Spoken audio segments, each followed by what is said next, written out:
ਕੀ ਮਕਸਦ ਹੀ ਵਹਾਂ ਪਹੁੰਚਣ ਦਾ? ਮਕਸਦ ਤਾਂ ਜੀ ਇਹ ਆ ਵੀ ਜੁਗਰਾਜ ਸਾਡਾ ਸਿੰਘ ਸਜਿਆ ਹੈ ਨਾ, ਤੇ 26 ਜਨਵਰੀ ਨੂੰ ਜੋ ਵਰਤਾਰਾ ਵਾਪਰਿਆ, ਸਾਡੀ ਕੌਮ ਇੱਕ ਹੋਂਦ ਦੀ ਲੜਾਈ ਲੜ ਰਹੀ ਆ, ਉਸ ਹੋਂਦ ਦਾ ਪ੍ਰਗਟਾਵਾ ਕਰਕੇ ਜੋ ਕੌਮ ਨੇ ਆਪਦਾ ਇੱਕ ਦਬਦਬਾ ਦਿਖਾਇਆ, ਸੋ ਉਸੇ ਲਈ ਗੁਰੂ ਸਾਹਿਬ ਦਾ ਸ਼ੁਕਰਾਨਾ ਕਰਨ ਵਾਸਤੇ ਪਾਠ ਆਰੰਭੇ ਗਏ ਸੀ। ਤੇ ਅੱਜ ਅਰਦਾਸ ਹੋਈ ਆ, ਦੇਗ ਵਰਤੀ ਆ ਜੀ। ਉਸ ਤੋਂ ਬਾਅਦ ਤੇ ਅਸੀਂ ਗੁਰੂ ਸਾਹਿਬ ਨੂੰ ਸਰਬੱਤ ਦੇ ਭਲੇ ਦੀ ਅਰਦਾਸ ਕੀਤੀ ਆ, ਤੇ ਇਸੇ ਤਰ੍ਹਾਂ ਚੜ੍ਹਦੀ ਕਲਾ 'ਚ ਸਾਡੀ ਕੌਮ ਰਹੇ, ਸਾਡੇ ਕਿਸਾਨੀ ਸੰਘਰਸ਼ ਅਸੀਂ ਜਿੱਤ ਕੇ ਆਈਏ, ਤੇ ਸਾਡੇ ਜੁਗਰਾਜ ਵਰਗੇ ਯੋਧੇ ਇਹੀ ਚੜ੍ਹਦੀ ਕਲਾ ਦਾ ਪ੍ਰਤੀਕ ਸਾਨੂੰ ਹਮੇਸ਼ਾ ਦਿੰਦੇ ਰਹਿਣ, ਤਾਂ ਕਿ ਆਉਣ ਵਾਲੀਆਂ ਨਸਲਾਂ ਵੀ ਇਹਨਾਂ ਗੱਲਾਂ ਤੋਂ ਪ੍ਰੇਰਿਤ ਹੋ ਸਕਣ। ਇਹੀ ਮਕਸਦ ਸੀ। ਜੋ ਕੱਲ ਜੀ ਹਰਿਆਣੇ ਦੇ ਵਿੱਚ ਭਾਣਾ ਵਾਪਰਿਆ, ਜਿਹੜੇ ਆਪਣੇ ਕਿਸਾਨ ਵੀਰ ਸਨ, ਹਾਂਜੀ, ਪੰਜਾਬ ਦੇ ਸਨ, ਕੁਝ ਹਰਿਆਣੇ ਦੇ, ਹਾਂਜੀ, ਪਰ ਜਿਸ ਤਰੀਕੇ ਦੇ ਨਾਲ ਖੇਤਾਂ ਦੇ ਵਿੱਚ ਭਜਾ ਕੇ ਕੁੱਟਿਆ, ਤੇ ਉਹਦੇ ਪਿੱਛੇ ਕੋਈ ਵਜ੍ਹਾ, ਕੋਈ ਜਿਸ ਤਰੀਕੇ ਦੇ ਨਾਲ ਐਸਾ ਤਾਂ ਨਹੀਂ ਹੈ ਵੀ ਜਿਹੜਾ ਇਲੈਕਸ਼ਨ ਆ ਰਿਹਾ 2022 ਦਾ ਵਿਧਾਨ ਸਭਾ ਵਾਲਾ, ਵੀ ਕਿਸੇ ਨਾ ਕਿਸੇ ਤਰੀਕੇ ਨਾਲ ਕਿਸਾਨਾਂ ਨੂੰ ਘੜੇੜਿਆ ਜਾਵੇ? ਦੇਖੋ, ਪਹਿਲੇ ਦਿਨ ਤੋਂ ਹੀ ਅਸੀਂ ਕਲੀਅਰ ਹਾਂ ਵੀ ਇਹ ਤਾਨਾਸ਼ਾਹੀ ਕੰਮ ਕਰ ਰਹੇ ਆ, ਹੈ ਨਾ। ਇੱਥੇ ਕੋਈ ਲੋਕਤੰਤਰ ਦਾ ਕੋਈ ਢਾਂਚਾ ਨਹੀਂ ਆ, ਇਹ ਤਾਨਾਸ਼ਾਹ ਬਣੇ ਹੋਏ ਆ। ਅੱਜ ਸਾਲ ਦੇ ਕਰੀਬ ਹੋਣ ਆ ਗਿਆ, ਤੁਸੀਂ ਵੇਖੋ, ਹੈ ਨਾ, ਸਾਲ ਤੋਂ ਉੱਤੇ ਹੋ ਗਿਆ ਜਦੋਂ ਕਿਸਾਨੀ ਸੰਘਰਸ਼ ਆਪਾਂ ਸ਼ੁਰੂ ਕੀਤਾ। ਇਹਨਾਂ ਨੇ ਕਿਸੇ ਤਰ੍ਹਾਂ ਕੋਈ ਇਨਸਾਨੀਅਤ ਵਾਲੀ ਗੱਲ ਕੀਤੀ ਆ? ਇੱਕ ਵੀ ਗੱਲ ਦੱਸ ਦਿਓ ਜੋ ਕੱਲ ਹੋਈ ਦੇਖ ਕੇ ਕਿੰਨਾ ਦਿਲ ਦੁਖੇ ਆ, ਹੈ ਨਾ। ਉਹੀ ਗੱਲ ਆ, ਹਿਰਦੇ ਬਲੁੰਦਰੇ ਗਏ ਜਦੋਂ ਸਾਡੇ ਬਜ਼ੁਰਗ ਇਹ ਜਿਸ ਤਰ੍ਹਾਂ ਉਹਨਾਂ ਨੇ ਲਾਠੀ ਚਾਰਜ ਕੀਤਾ।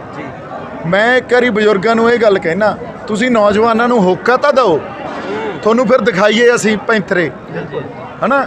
ਗੱਲ ਇਹ ਆ ਵੀ ਤੁਸੀਂ ਬੜਾ ਇਹਨਾਂ ਦੇ ਸਾਹਮਣੇ ਹੱਥ ਜੋੜ ਕੇ ਸੰਘਰਸ਼ ਕਰ ਲਿਆ, ਇੱਕ ਵਾਰੀ ਨੌਜਵਾਨਾਂ ਨੂੰ ਹੋਕਾ ਤਾਂ ਦਿਓ, ਫਿਰ ਇਹਨਾਂ ਨੂੰ ਵਾਹਣੀ ਨਾ ਪਾਈਏ, ਫਿਰ ਵੇਖਦੇ ਆ ਕਿਵੇਂ ਇਹ ਲਾਠੀ ਚਾਰਜ ਕਰਦੇ ਆ, ਹੁੰਦਾ ਕੀ ਆ।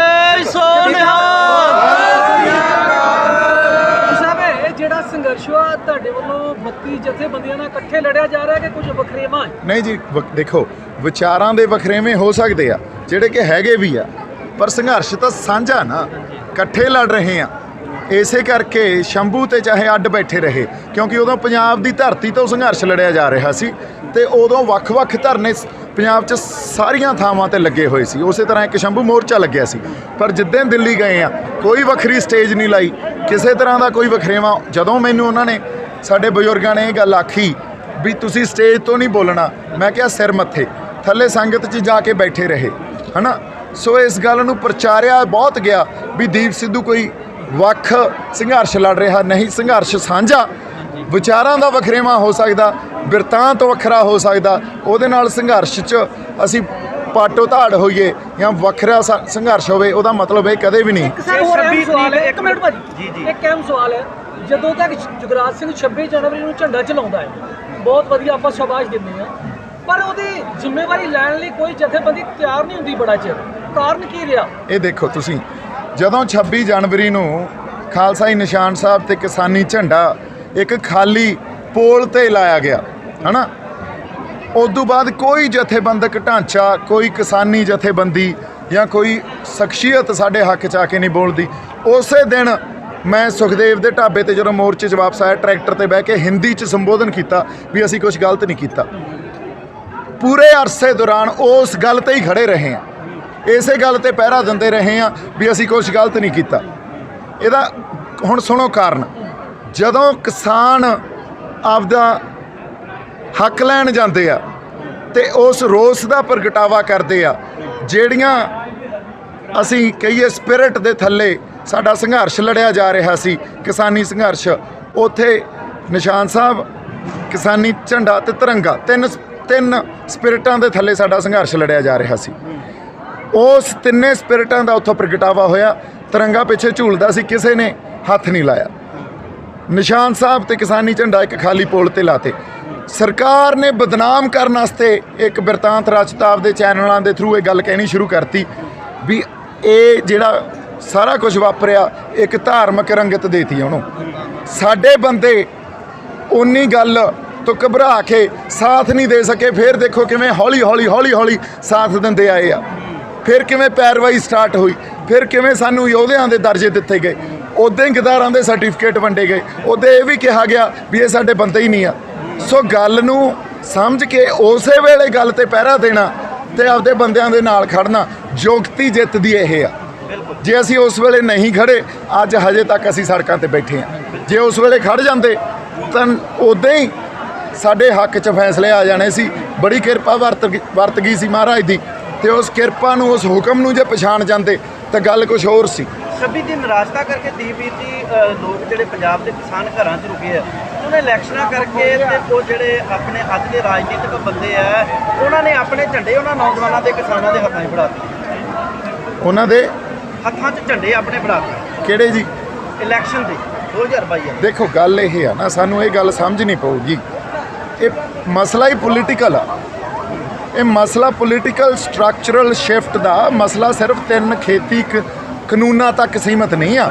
ਜਦੋਂ ਤੱਕ ਅਸੀਂ ਉਹ ਸਟਰਕਚਰਲ ਸ਼ਿਫਟ ਨਹੀਂ ਲੈ ਕੇ ਆਵਾਂਗੇ, ਖੁਦ ਮੁਖਤਿਆਰ ਨਹੀਂ ਹੁੰਦੇ, ਵੱਧ ਅਧਿਕਾਰ ਨਹੀਂ ਮਿਲਦੇ ਸਾਨੂੰ, ਖੁਦ ਮੁਖਤਿਆਰੀ ਦੀ ਅਸੀਂ ਗੱਲ ਕਰ ਰਹੇ ਹਾਂ ਨਾ, ਉਦੋਂ ਤੱਕ ਇਹੋ ਜਿਹੇ ਕਾਨੂੰਨ ਬਣਦੇ ਰਹਿਣਗੇ ਤੇ ਅਸੀਂ ਧਰਨੇ ਲਾ ਹੱਲ ਲੱਭਦੇ ਰਹਾਂਗੇ।